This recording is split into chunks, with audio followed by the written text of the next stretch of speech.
Welcome to جلسہ گھر the music روم۔ آج ہمارے ساتھ موجود ہیں استاد توفیق احمد خان صاحب، اور یہ تعلق رکھتے ہیں کھورجا گھرانہ نوہار بانی سے، اور ان کے جو دادا تھے استاد حاجی الطاف حسین صاحب، ان کو یہ شرف حاصل تھا کہ جو انڈیا کا پہلا ایوارڈ تھا میوزیکل جس کا نام ہے پدام بھوشن، وہ ان کو دیا گیا تھا۔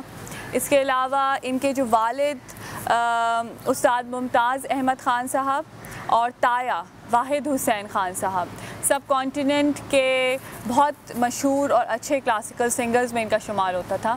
تو آج ہمارے ساتھ موجود ہیں استاد توفیق احمد خان صاحب۔ استاد آپ کیسے ہیں؟ اللہ کا شکر، ٹھیک ٹھاک۔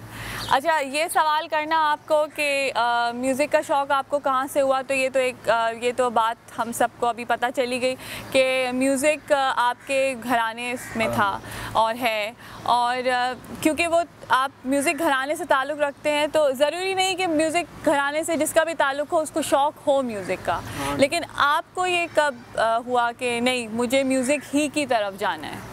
اس کا میں آپ کو بتا دوں کہ ایک تو ہماری فیملی بیک گراؤنڈس کے حوالے سے بھی آپ کو بتایا گیا جی۔ دوسری یہ کہ جب بچہ پیدا ہوتا ہے جی تو چاروں طرف سے کانوں میں اس کے میوزک کی آوازیں آتی ہیں۔ اب اس میں ضروری نہیں ہے کہ ہر بچہ جو ہے کہ وہ میوزک اس لائن کو چوز کرے، لیکن جو بورن آرٹسٹ ہیں یا جو جن کو گاڈ گفٹڈ ہے تو وہ جب ان کے کانوں میں وہ گانے کی اور طبلے کی اور اس کی باجے کی اور ہر چیز کی آوازیں آتی ہیں تو وہ قدرتی طور پر وہ لائن اس تک جاتا ہے۔ اچھا۔ تو میں بھی اپنی فیملی میں بچپن سے یہی آوازیں کلاسیکل گائکی ووکلسٹ سننا تھا، تو پھر مجھے بھی یہ شوق ہوا کہ میں بھی اپنے پیرنٹس کی لائن کو چوز کروں۔ تو میوزک آپ کو سکھانا کیا والد صاحب نے شروع کی یا تایا نے یا دادا نے؟ کہاں سے آپ کو جو پراپر جو آپ کی تعلیم تھی میوزک کی وہ کہاں سے؟ میری تعلیم میرے دادا حاجی الطاف حسین خان صاحب کو میں نے دیکھا، اس کے بعد میرے تایا استاد واحد حسین خان صاحب جو میرے استاد، اور پھر میرے والد، تو ان سے میں نے سیکھا، اور میرے جو بڑے بھائی ہیں استاد جاوید حسین خان صاحب، استاد غلام خسرو خان صاحب، تو ہمارا آپس میں ایک ماحول تھا کہ ہم اپنے دادا سے سیکھتے تھے، میں میرے بھائی وغیرہ، لیکن بیسک جو میں شاگرد ہوں اپنے تایا استاد واحد حسین خان صاحب کا ہوں، میں نے اپنے تایا سے بھی سیکھا، اور اب جو میرے بھائی ہیں استاد جاوید حسین خان صاحب اینڈ استاد غلام خسرو خان صاحب، ان سے بھی میں سیکھ رہا ہوں، اور اب میرا بیٹا بھی مجھ سے بھی سیکھ رہا ہے، اور میرے بھائی جو ہیں استاد جاوید حسین خان صاحب اور استاد غلام خسرو خان صاحب، ان سے، کیونکہ ہمارے پاس جو یہ ایک فیملی چلا آ رہا ہے صحیح کہ ہر باپ نے اپنے بیٹوں کو بتایا، پھر بھائیوں سے، پوری ایک فیملی کا ماحول ہے، ہم اس طریقے سے چل رہے ہیں۔ صحیح۔ تو آپ نے جب تعلیم شروع کی ہوگی میوزک سے تو کلاسیکل سے شروع ہوا اور سب کچھ، تو آپ کا رجحان کس طرف؟ جیسے کلاسیکل کے بعد آپ نے کیا دیکھا کہ اچھا مجھے غزل کی طرف جانا چاہیے یا مجھے قوالی کی طرف جانا چاہیے، کیونکہ آپ کو تو ہر چیز پہ ہی مہارت ہے، تو یہ کہ آپ کا کس طرف شوق تھا کہ میں کس طرف جاؤں؟ نہیں، بیسک تو میری تعلیم کلاسیکل کی ہے، اور شوق مجھے غزل کا بے انتہا تھا، اور اس کے بعد ایک صنف آتی ہے اس میں قوالی، تو جس میں قوالی میں حضرت امیر خسرو کا بڑا کنٹریبیوشن ہے، جی، تو حضرت امیر خسرو کے جتنے بھی ایلیمنٹس ہیں وہ میں الحمدللہ کر لیتا ہوں۔ صحیح۔ اور جو ان کی تصنیف اصناف ہے وہ میں، کیونکہ میرے خاندان میں 12 صنفیں گائی جاتی ہیں۔ اچھا۔ بامانے ہر چیز، دھرپت، خیال، اور سرگم، پرن، چرن اور ڈفرینٹ جو 12 اصناف ہیں میرے خاندان میں الحمدللہ، وہ بامانی سرگم کے ساتھ اسے گایا جاتا ہے. صحیح. تو لیکن اب چونکہ دور کے حساب سے کلاسیکل میں نے اپنے پیرنٹس اور اپنے خانوادے سے سیکھا. غزل کا مجھے شوق، تو وہ بھی میں الحمدللہ آپ کے سامنے گا لیتا ہوں. اور قوالی میں یہ ہے کہ جو صوفی ازم قوالی ہے جی، جس میں حضرت امیر خسرو کا بڑا کنٹریبیوشن ہے، صحیح، تو وہ بھی الحمدللہ میں بات آسانی کے ساتھ کر گا لیتے ہیں. ٹھیک. تو لیکن آپ آج کل کیا دیکھتے ہوئے آپ کس کی طرف آپ زیادہ زور ہے، کلاسیکل کی طرف یا غزل کی طرف؟ آپ کو آج کل آپ کیا دیکھتے ہیں کہ آپ کس کی طرف رجحان ہے؟ دور تو ریوائز ہوتا ہی ہے، کلاسیکل بھی چل رہا ہے، لیکن آج کل جو ہے وہ قوالی زیادہ پاپولر ہے. اچھا. الحمدللہ. اور اس کے ساتھ ساتھ میں غزل میں خود بھی گاتا ہوں اور میرے شاگرد بھی گا رہے ہیں، اور کمپوزیشن کی طرف بھی میرا کافی مائنڈ ہے.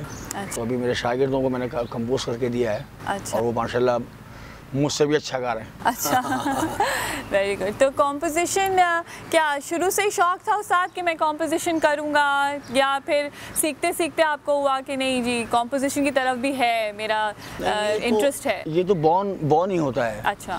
آپ جب آدمی اس میں لائن میں آتا ہے تو اس کو تجربہ بھی ہوتا ہے. تو وہ ویسے کمپوزیشن میرا شوق ہے. اچھا. بچپن سے ہی شوق ہے اور میں ٹرائی کرتا تھا. تو میرے اچھا، کوئی ہمیں اپنی کمپوزیشن، کوئی اچھی سی کمپوزیشن سنائیے. یہ غزل ہے میں پیش کر رہا ہوں جو میں نے کمپوز کیا.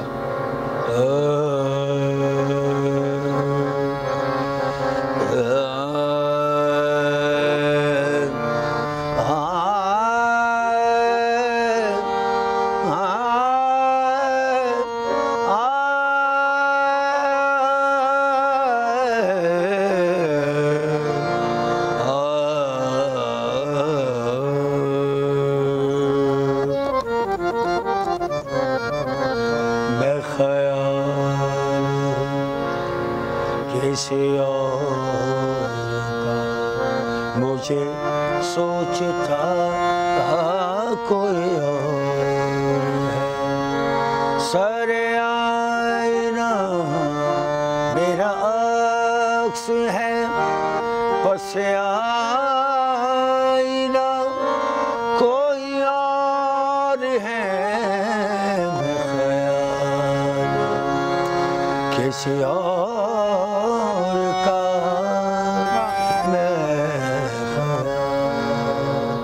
یہ میں نے کمپوز کیا.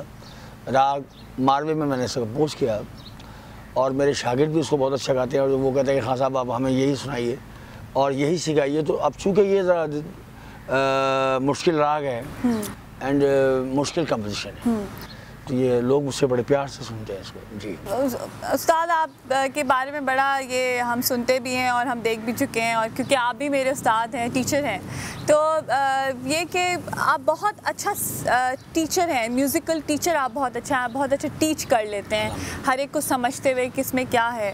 تو آپ کس طرح سے دیکھتے ہیں کہ جب اسٹوڈنٹ آپ کے پاس آتا ہے تو آپ اس کو کس طرح لے کے چلتے ہیں میوزک کی ٹیچنگ میں؟ بھائی اس میں چند باتیں بیسک ہیں. سپوز کہ جیسے کوئی اسٹوڈنٹ میرے پاس آتا ہے کہ میں آپ سے سیکھنا چاہتا ہوں، تو ہم اس میں 2 چیزیں نوٹ کرتے ہیں کہ اس میں بیٹ ایلیمنٹس کتنے ہیں، ٹھیک، اینڈ اس میں سر کانسیپٹ کتنا ہے. اچھا، اگر تھوڑا بہت اگر سر میں لوز ہے تو ڈونٹ وری اباؤٹ دیٹ. ٹھیک ہے. لیکن سب سے بڑا پوائنٹ ہمارا یہ ہوتا ہے کہ جی ہم نے یہ دیکھنا ہے کہ کیا اس کا بیٹ کا کانسیپٹ کتنا ہے، یا پک اپ سینس اس کا بیٹ کتنا ہے. اگرچہ وہ بیٹ میں ہے تو ہم یہ چاہتے ہیں کہ یہ سیکھ سکتا ہے. صحیح ہے. اور اگرچہ اس میں بیٹ کانسیپٹ نہیں ہے